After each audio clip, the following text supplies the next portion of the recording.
মোর আদরের কোচ কামতাপুরবাসী সগাকে দণ্ডবোধ, জয় শিবচণ্ডী, নমস্কার নমস্তে, জয় জহার আর আদাব জানা।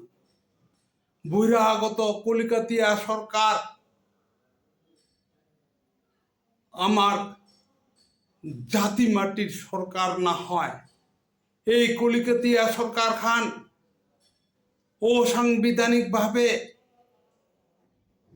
অবৈধভাবে জবরদস্তি সাংবিধানিক সি ক্যাটাগরি কুচবিহার রাজ্যখানক দখল করে ধরিয়া আছে। কোচ কামতাপুরের উপরত ব্যাপক হারত লুটপাট চালে আছে, ব্যাপক হারত বাংলাদেশি অনুপ্রবেশ ঘটিয়া ভূমিপুত্র কামতাপুরী কোচ রাজবংশী গেলাক নিজের মাটিতে সংখ্যালঘু করিবার ধরেছে। এই কলকাতা সরকার খান কোচ রাজবংশী গেলাক ধ্বংস করেছে। এই কলকাতা সরকার খান পরিকল্পিতভাবে কোচ রাজবংশী গেলার উপর কলিকাতিয়া দলীয় সন্ত্রাস, পুলিশি সন্ত্রাস চালে আছে। এই কলকাতা সরকার খান কঠোর কামতাপুরী কোচ রাজবংশী বিদ্বেষী, কোচ রাজবংশী গেলার চরম শত্রু। আজি কলকাতিয়া সরকার খান দীর্ঘদিন ধরিয়া পরিকল্পিতভাবে কামতাপুরী কোচ রাজবংশী গেলার উপর দলীয় সন্ত্রাস, পুলিশি সন্ত্রাস চালিয়া খুন করিবা ধরছে, অ্যারেস্ট করবা ধরছে, ঘর বাড়ি জ্বালে দিবা ধরছে, চাকরি ব্যবসা বাণিজ্য কারি নিবা ধরছে। এই কলকাতিয়া সরকার খান কামতাপুরী কোচ রাজবংশী গেলার চরম শত্রু। এই কলকাতিয়া সরকারের কারণ কামতাপুরী কোচ রাজবংশী গেলা ভারতের আজাদিকা নির্দেশ করবা পারে না। এই কলকাতিয়া সরকারের কারণ কোচ রাজবংশী গেলা ধ্বংস হয়ে গেল, গরিব হয়ে গেল। এই বাদে কামতাপুরীর জনগণ, কোচ রাজবংশীর জনগণ আর চায় না স্বৈরাচারী, খুনি, অত্যাচারী কলিকাতিয়া সরকারের তলত থাকিবার। কোচ রাজবংশী গেলা চায় না কলিকাতিয়া দলীয় সন্ত্রাস, পুলিশি সন্ত্রাস।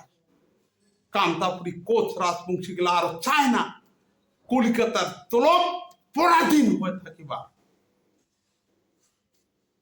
এই বাদে মুই হাত জোর করিয়া কামতাপুরের সব জাতির জনগোষ্ঠী গেলাক, জাতি ধর্ম বর্ণ দলমত নির্বিশেষে, কি কোচ রাজবংশী, আদিবাসী, গোর্খা, নস্য শেখ, বাঙালি আর অন্যান্য জাতির জনগোষ্ঠী গেলাক হাত জোর করে আবেদন করং, আইসো আমরা সবাই মিলিয়া ঐক্যবদ্ধ ভাবে স্বৈরাচারী, খুনি, অত্যাচারী কলিকাতিয়া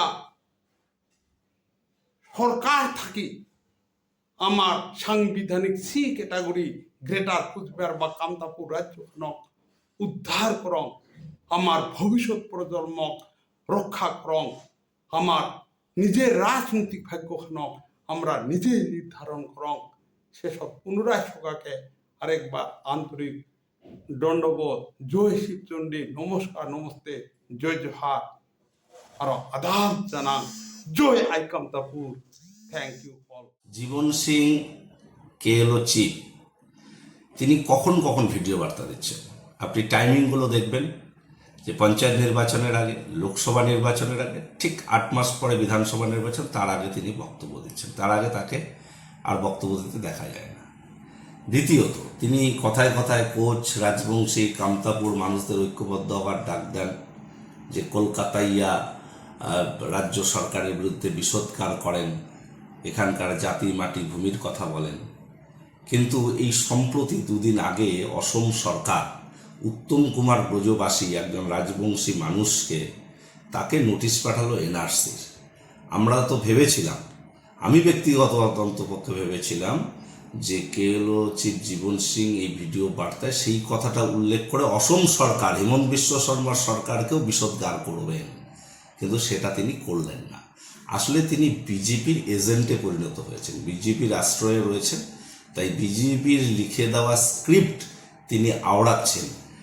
রাজবংশী মানুষরা উপলব্ধি করতে শুরু করেছে যে বিজেপি ক্ষমতায় এলে তারা এনআরসি লাগু করে রাজবংশী সম্প্রদায়ের মানুষদেরকেও তারা অনুপ্রবেশকারী বলে দাগিয়ে দেবে।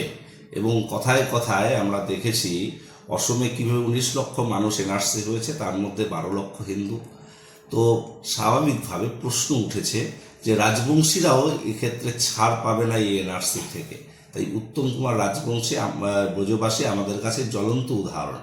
আমি তো এই ভিডিও বার্তাটার বক্তব্য শোনার আগে যখন শুনলাম যে জীবন সিং ভিডিও বার্তা পাঠিয়েছে, আমার মনে হয়েছিল যে উত্তম কুমার ব্রজবাসী একজন রাজবংশী মানুষের উপর অসম সরকারের এই যে এনআরসি নোটিশ পাঠাবে সেটা নিয়ে তিনি তীব্র বিষোদ্গার করবেন, কিন্তু উল্টোটা দেখলাম। তিনি ওই ঘুরে ফিরে মমতা বন্দ্যোপাধ্যায়ের সরকার এই বাংলাকে দ্বিভাগ করার একটা পরিপ্রয়োজনীয় কথাবার্তা বলার চেষ্টা করলেন। এটা অত্যন্ত দুর্ভাগ্যজনক এবং এটা বিভ্রান্তিকর। আমরা জীবন সিংয়ের যে উদ্দেশ্য সেটা আমরা উপলব্ধি করতে পারছি, তাই তিনি আজকে মানুষের কাছে অপ্রাসঙ্গিক হয়ে দাঁড়িয়েছেন।